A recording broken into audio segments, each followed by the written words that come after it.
Alright everybody, today I'm giving a little overview here on some overclocking tips, if you will. Um, People are buying these i7 processors.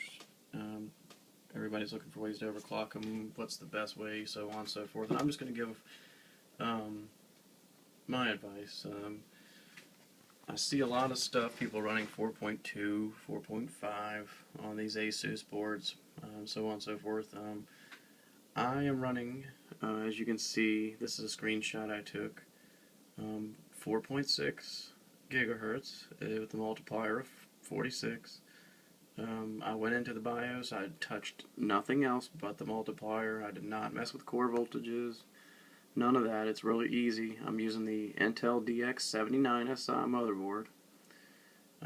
This is an Intel's Extreme motherboard, and it's got a overclocking assistant feature in it, and it basically has some different things you can play around with in there, but it's just got a stock. I'm running it at the highest setting that the assistant will let you run at, which is 4.6. It is extremely stable. It has never given me an issue with temperature. It's just extremely reliable. It is god-awful fast.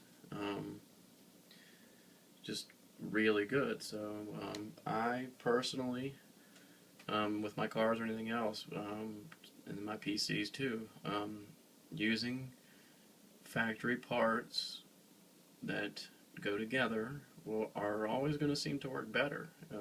So I'm using one of Intel's best motherboards, one of Intel's best processors. This 3930K 6-core processor is a monster. It is just a beast of a CPU. But there's a little shot there of the 4600 megahertz. By the way, I'm also using the Intel thermal cooling solution is the name of it, but it's just Intel's liquid cooling option pump that they have. Runs about 70 bucks.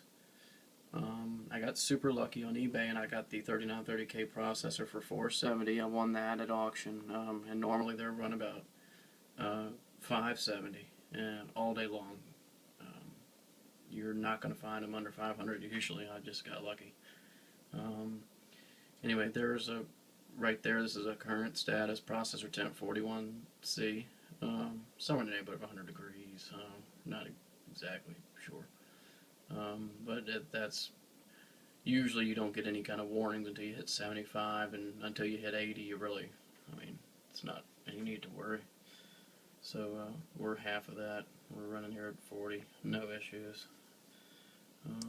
And even under like high stress tests, seriously, it's only going to hit 50.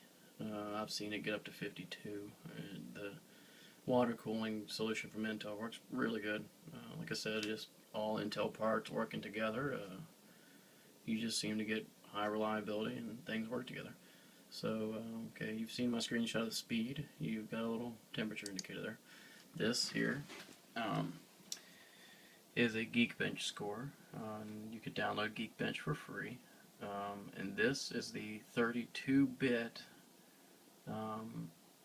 benchmark test. If you want to run the 64, which I really do, but you have to pay to do that, which, is just stupid, because why are they going to let you run a 32 if you can't run a 64? But anyway, you can see the numbers there, really stout, and if you want to compare them, there's some system info right there.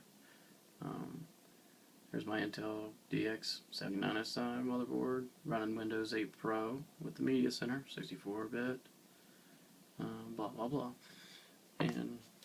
But let's focus on this score here. 18279. I'm just gonna enlarge this page here, and we're gonna scroll up here to the top, and you go here, processor benchmark chart. We're just gonna click that. We're gonna give it a second. It's connecting. Okay. Here we are. We've got processor benchmarks. here is the fastest stock benchmark test right here. Intel Xeon, 8 cores. That's a monster. So you got 8 cores. I'm assuming it's a 16-thread machine with the hyperthreading activated. Benchmark score 17443.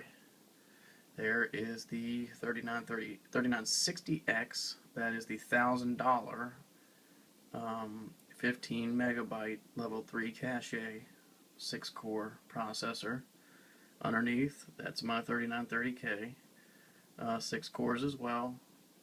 3200 megahertz. The only difference between the 3930K and the 3960 is the 3930K, besides being factory clocked 100 megahertz slower, it's got 12 megabytes level 3 cache, as opposed to the 3960 15. And most tests you can see, I mean, that's not much difference. And you're talking $500 processor versus $1,000. In my opinion, it's a no-brainer.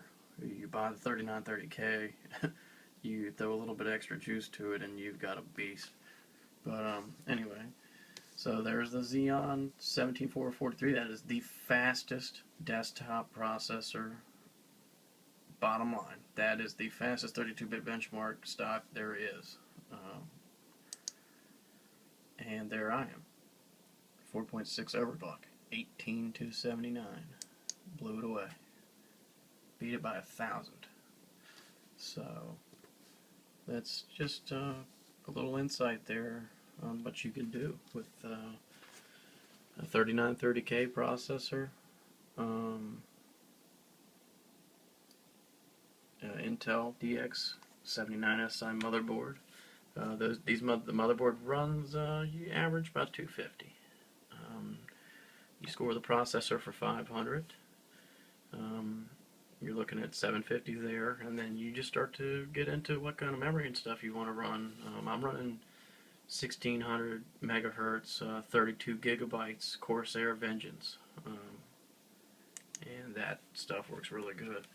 Just finished building this computer a few days ago, and I'm really playing with it and running benchmarks and just having a lot of fun with it, and it's just a flat-out monster. And hopefully this will help you guys out a little bit. I guess I'll give you a little, I'm going to turn it off. I'm just going to restart it, see if we can get in the BIOS, just to give you a sneak peek of how easy it is to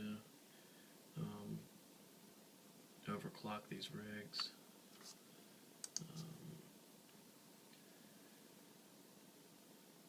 I figure this might just kind of give you an idea. Hopefully this won't take too long here. Let's go ahead and catch it on boot up.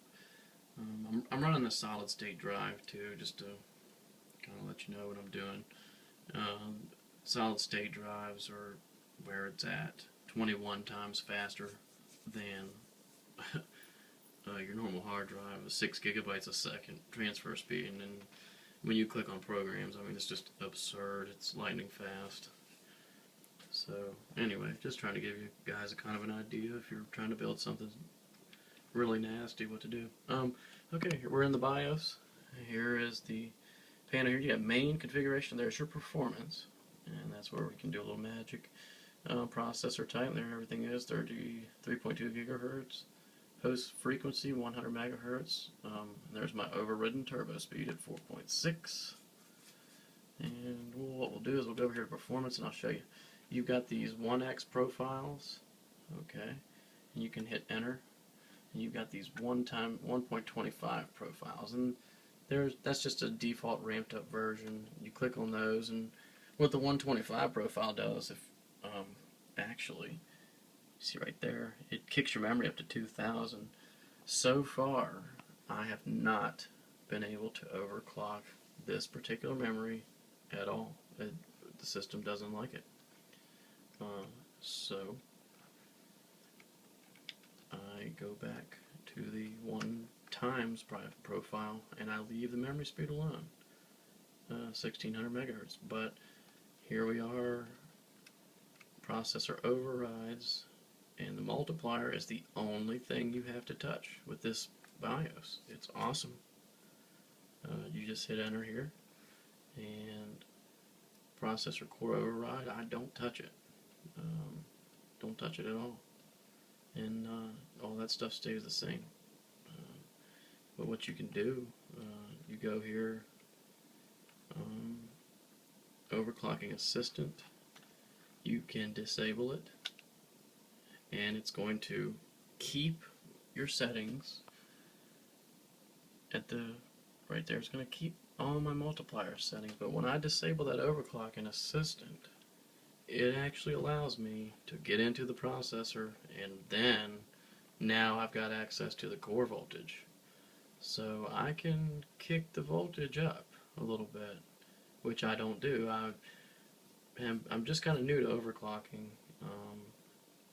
and I just figure it's probably a better idea to leave it alone right now. But I'm going to do some research, and I'm going to see if I can get this machine up to 5 gigahertz in the future. And if I do, I'll do another video on that.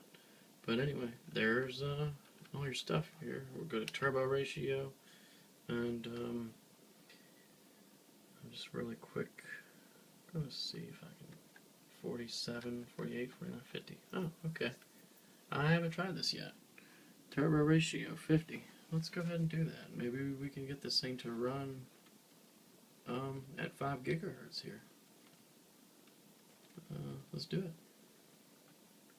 I guess you guys are going to see my first ever try to run 5 gigahertz here. Let's just save these changes. We're going to fire it up. See what kind of temperatures we get.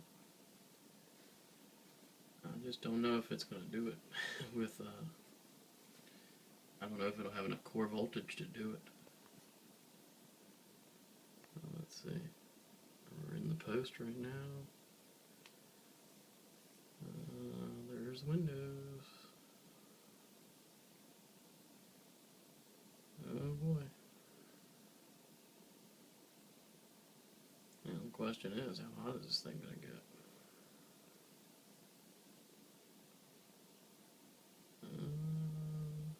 I think it just stopped. I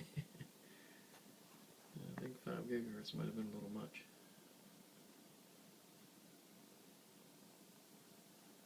Alright, well anyway, I'm going to turn this off now. I'm going to try to get this thing, go back into BIOS and change that back to 4600 and keep this thing running. Alright, thanks.